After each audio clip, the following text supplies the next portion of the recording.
Welcome. This is the Glazov Gang.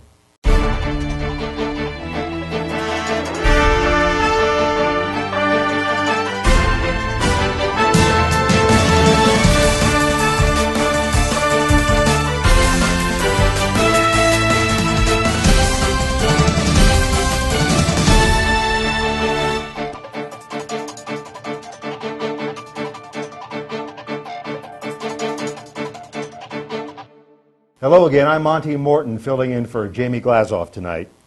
And tonight may be the very best Glazov gang we've ever had. We'll see. We'll see. And when Jamie comes back and takes a look, we'll let him be the judge. No, we won't. We won't? No, we won't. No, we are the best. We are the No best. doubt. Okay. No doubt. The intrepid Jamie. Tonight we have a whole array of, I think, very timely topics.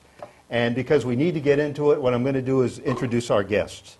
Our first guest, you've seen this person on Star Trek Voyager, the A-Team, you've seen him on probably most every video game ever made. The Glazov gang's passionate and demonstrative conservative, Dwight Schultz. Yay! Yeah. Right. Woohoo! This lady started her career as a child actor. Her credits go well into the hundreds, having been on such shows as Murder, She Wrote, Married with Children, Dallas, many movies, and she's one of the co-anchors of Politichicks. Morgan Brittany. Yay! Hey. Finally, this man has been on the Glazov gang many, many times. You've seen him here before. He always brings insight, a clear point of view. He is the intellectual Michael Chandler. Yeah, Yeah. So, here's what I'd like to start with. Before we get into the topics of the day, all of us have had a journey, how we, for lack of a better term, matriculated to becoming conservative. Mm-hmm. Many of us may have started out in our parents' home as JFK Democrats. Mm-hmm. So, you're going to blow the whole thing here, Dwight. You're going to have to go along with me here. I can't. Okay, then I hope I can. Okay. Then I'm going to I'm going to start with Miss Morgan. Oh dear. Okay. All right. Take just a minute and just tell us your journey to becoming the conservative you are today. Well, you're right about one thing. I was in high school. I was actually a volunteer for Robert Kennedy. And I was supposed to be at the Ambassador Hotel that night when he was. Gosh. But I got sick and I couldn't go. But I was the ideological young Democrat. You know, I believed in everything that they believed in, and I just followed and drank the Kool-Aid. What was the defining moment where you said to yourself, you know, this just doesn't feel right to me? You know, it really didn't take me that long. Once I got out of school and I got into the workforce, you know, I had been a child actor. Then I went back to school, and then I became a new actress with a new name. And so I started making money, and I started having to make a living and paying taxes and doing... You know, and I was living through the Jimmy Carter years. So we're talking about self-reliance. Absolutely. Perseverance. Absolutely. Having to do it on your own and not relying on Uncle Sam. Right. And I was living through, like I said, the Jimmy Carter years. Yes. That turned me right there Okay. into a Republican. Okay. Michael. Coincidentally, Jimmy Carter was influential in my evolution also. I was in the Navy, and I didn't really think about politics or even history. When I came out of the service and went to college, one of the first things my professors asked me was, were you in Vietnam killing babies? Oh. And I said, no, but he, and they really, other teachers, as well as all the students in the class would ask variations on that theme. And so here I was forced to defend the honor of the military before all these hostile people. Secondarily, Jimmy Carter came into power, and I watched how he did what he did. And what was a defining thing for me was when General John Singlaub was the commander of all forces in Korea. And what Jimmy Carter wanted to do was, without telling the Koreans anything, just pull. all American forces out of Korea and leave them essentially at the mercy of the North Koreans and the Chinese above them. And when Singlab got wind of it, he said, I cannot possibly fulfill my oath as a military officer or safeguard the honor of the United States if we are going to abandon an ally in such a shameful manner. So your change really was a function of a military event where you were seeing the U.S. hightailing it and running, and when you felt the presence was really the order of the day. Yeah, dishonorable and denigrated. Right. Because Singlab had fought as a much lower officer, as a lieutenant and a captain, Right. and so he knew full well what the costs would be Right. if America abandoned Right. an ally. The North Koreans would surely sweep down over the border and just wipe out Seoul and Incheon and all the rest of it. Right. And he said, having bled with my fellow service personnel and seen that happen, I cannot in good conscience allow that to happen when I'm in charge of all. No way. Thank you. Wow. Dwight. Wow. I was very fortunate in high school. There are two things that I would say. One, I met a refugee from the Hungarian Revolution. He was to be the husband of a friend of mine's sister.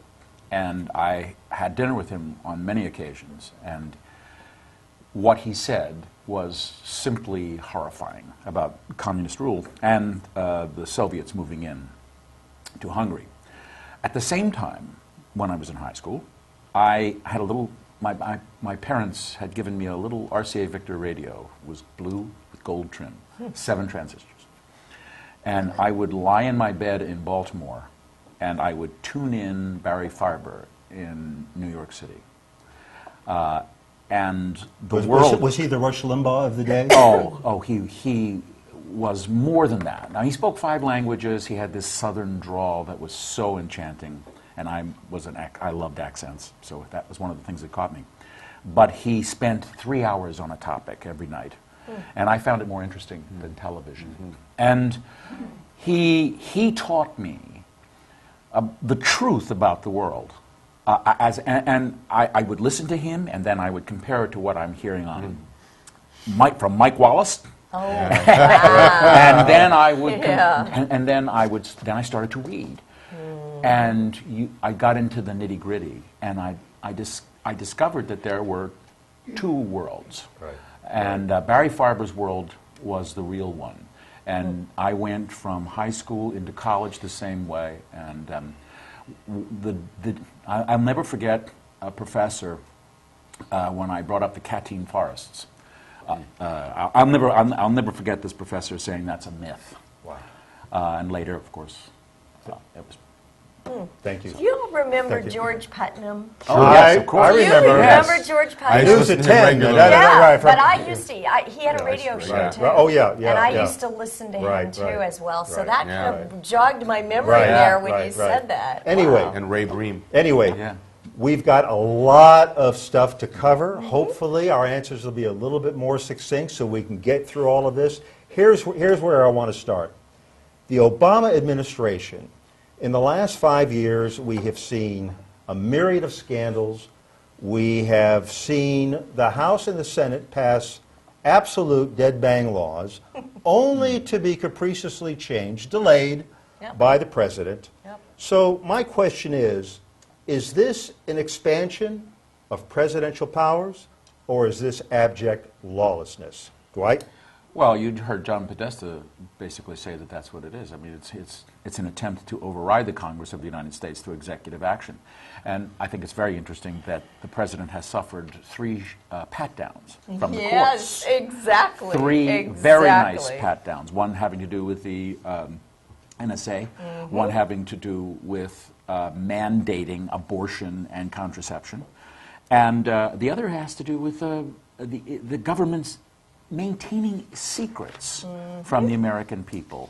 And that was from a Clinton appointee judge. That's right. Now, when Right? That's right. when Yes. you say the president has been slapped down, we also know, if I can just interject, the president, I think one individual tried to bring a lawsuit against the president for lawlessness, but the court ruled that the person had no standing. Standing, yeah. Okay.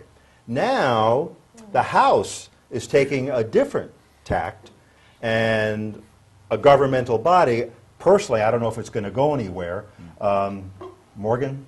Every one of these scandals, that one after the other, and where are they going? Where are they going? I mean, nobody's talking about Fast and Furious anymore. Nobody's talking about the IRS anymore. Nobody's talking about Benghazi anymore, because there's always something new coming up. The thing that aggravates me the most is that there's no action. Nothing is being taken. Nobody touches this guy. I don't get it. I don't understand it. Do you think it's a function, Morgan, of if it doesn't affect you, no one cares? Or do you think that Barack Obama has so much lint on him from being in the pocket of the left media? You know what? I don't even know what to think anymore. I really don't. I don't know what to think. I don't know why this guy is so untouchable, but he is. And the Republicans seem to be scared to death Michael? to say anything. I see it similarly but differently. I think there's a declining interest in the Constitution across literally every element of American society, whether the media, which is supposed to be the watchdog, to watch how government does what it does and to bring that to the people in an impartial way so that they understand and can vote with intelligence on what's happening before them. If the media does not do that, then the people are generally asleep or lulled into thinking that all is well. Also, there's But hasn't that always been the way it's been? Yes, that's so. But I think it's cresting. It's increasing regularly, so that it's not taught in the schools. It's not emphasized in the courts. It's not enforced by House or Senate, or even legal groups. Nobody seems to care. Dwight? I agree with what Michael is saying, but I think there has been a change because in the press corps there were veterans from World War II, from the Korean War. You had a changeover from the 60s. And literally, journalists today have been groomed by Columbia University to be leftists. Absolutely. And they are beginning to admit it. And we do not have that third rail. We don't have that body that is watching everybody. Well, to that I would add, or I would offer, that the progressive movement for 100 years has been systematically chipping away at all the foundations, including media, to the point that what they wanted to do then and now is to remove the Constitution from applicability in American society. They want to take it away. And we're seeing this now with Obama, because all of his actions are to denigrate it. He wants to act in an imperial way, not in a constitutional way. And he's getting away with it because more and more people are unaware that the Constitution, in fact, binds the presidency. Nobody knows what the Constitution is. Nobody teaches it in the schools. Is there a 30-second solution for this? Oh, you don't want to hear it. You don't want to hear it. You don't want to hear that. People recoil at the thought, but it's going to have to come to revolution, because at some point. That's an ugly thought. Michael's right. I think Mark Levin is onto something. Yeah, I do too. I think Mark Levin is onto something by having the state with the tyranny that we are. Where we're going to hold through state legislatures. We're going to set up a constitutional convention and start amending the Constitution. Yep. I think he's right. Sounds like 1770. I'm sorry to have to air that notion, but well, there's only that. There's no alternative other than the one that no one wants to talk about. With that, we're going to leave that subject because I don't know of any follow-up. At this point, It's right? like trying to follow the child or the dog act. You know, that's a I know, a tough act to know. follow. Let's pivot and let's take a look at the elections 2014, 2016. I'm sure that this segment will end up in part two, but in 2010, the Republicans, I think, squandered some of their chances by some of the candidates we threw up. Currently, based upon the math that I put together, there are 33 seats that are coming up for election. There are 20 Democrats, 13 Republicans, and 10 states are in play. Are you talking about House or Senate? Or Senate. Senate. I'm talking. Excuse me. I'm talking the Senate. Thank you. Thank you. And the Democrats have, 53, and the Republicans have 45? Yeah. 45, and there's 2 independents. So the math is that the Republicans, even if they lost 1 or 2, they would basically have to run the table. How do you see the Republicans taking the Senate in 2010? Morgan? How do I see them taking it? Well, I think there's the 2 seats that the guys are retiring, which is Baucus and is it Tim Right. Johnson, that they're going. Caucus, yes, I'm not sure the other one. I think the Okay. other guy's going as well. But you've got Landrieu Yes, in Louisiana, very who's vulnerable. very vulnerable, Right. who's falling way behind. Right. You've got the guy in Alaska. Yes. You've Vegas. got, yeah, Yes, Vegas. but he's a moderate. He's a moderate Yeah, Democrat. but Right. he's still Right.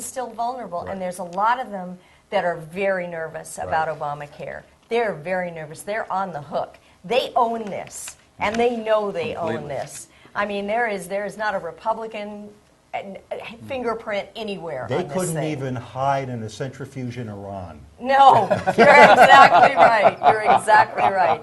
But I think we have a really good shot if we can keep the pressure on. Obamacare. That's what we have to do. We cannot let this get swept under the carpet. We can't let it be forgotten. Everything has to be brought, Benghazi's got to be brought back up, everything.